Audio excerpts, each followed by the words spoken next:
จ้าว่าจังไดให้ไปถามเจ้าบุวงดูสิไปถามยังเจ้าบุวงถามเสด็จต้องตอบให้ได้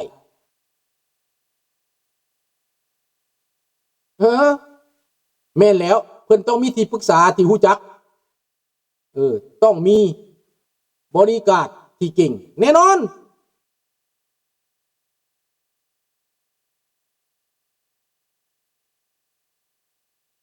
เพิ่นต้องมีนักสู้นะเพิ่นต้องมีคนของเพิ่นสร้างไว้ทั่วโลกนี่ก็ได้คันสร้างบ่เป็นสิสร้างให้อำนาจแม่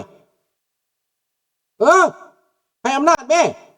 แต่งซื่อๆแต่บ่ให้อำนาจบ่ได้เด้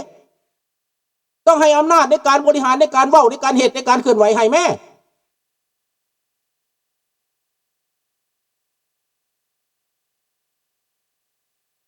เพิ่นเองนั่นต้องเฮ็ด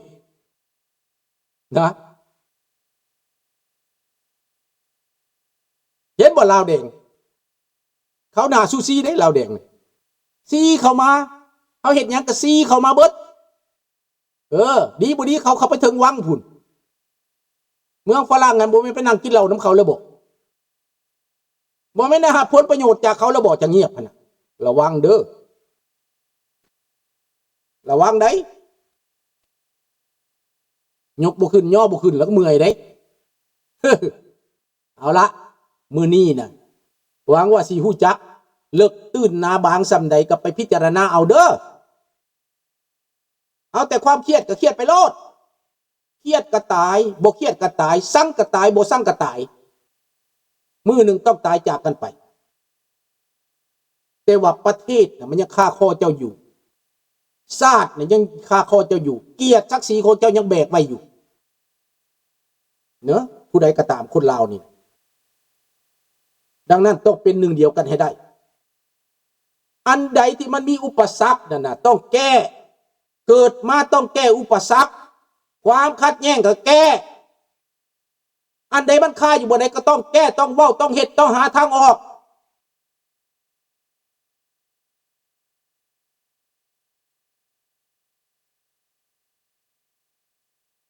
เพิ่นเฮ็ดวิธีแบบน้ำใสสิน้ำใสน้ำขุ่นปีเตอร์ว่างฟังข่อยเว้านี่นะน้ำใสน้ำขุ่นเจ้าสิน้ำใสน้ำขุ่นถ้าเจ้าเฮ็ดแบบนี้นะสู้เขาบ่ได้ดอกสู้เขาบ่ได้เจ้าต้องแข็งกว่านี้การจะตั้งเจ้าต้องเก่งกว่านี้จะต้องไวกว่านี้ต้องมีงบประมาณกว่านี้ต่างประเทศต้องหนุนเจ้าคันซ้ำนี่นะบ่มีทางศัตรูไว้ในนอนถ่าเจ้าเด้อศัตรูบ่ได้ถ่าเจ้าเด้ออันนี้เว้าให้พี่น้องทั้งโลกได้ทราบสถานการณ์เด้อข้าพเจ้าแจ้งสถานการณ์มันอยู่ในขั้นนี้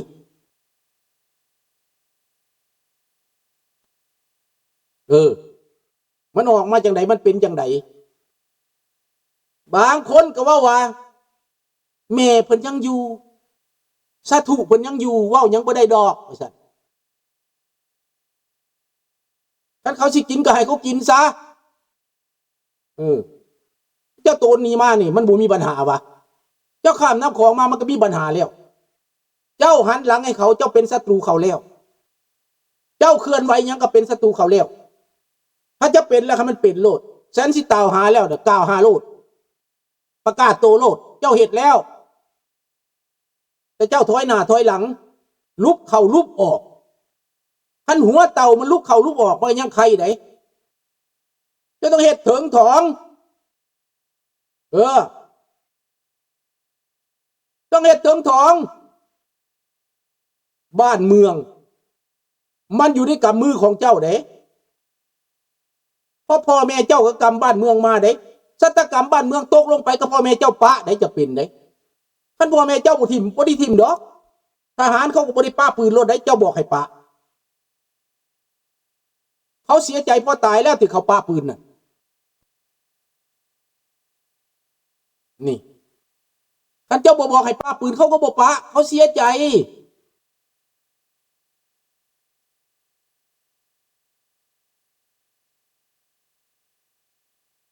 งั้นแล้วต้องใส่ส่งได้ต้องปอกเตลิกิรสได้จังได้ถ้าบ่ปอกเตลิกิรสบ่ได้ดอก เอาไปนุ่งสินซะเขาสิว่าซะเด้ผู้ใดก็ได้เด้อเขาสิบอกให้ไปนุ่งสินขนาดนุ่งสินก็ยังเก่งนะบ่ได้แม่นดูถูกได้ผู้หญิงเขายังเก่งกว่าได้ผู้นำมีได้ผู้หญิงน่ะไอ้ว่าไม่อิตาลีกับผู้นำผู้หญิงมาร์กาเร็ต แธชเชอร์กับผู้หญิง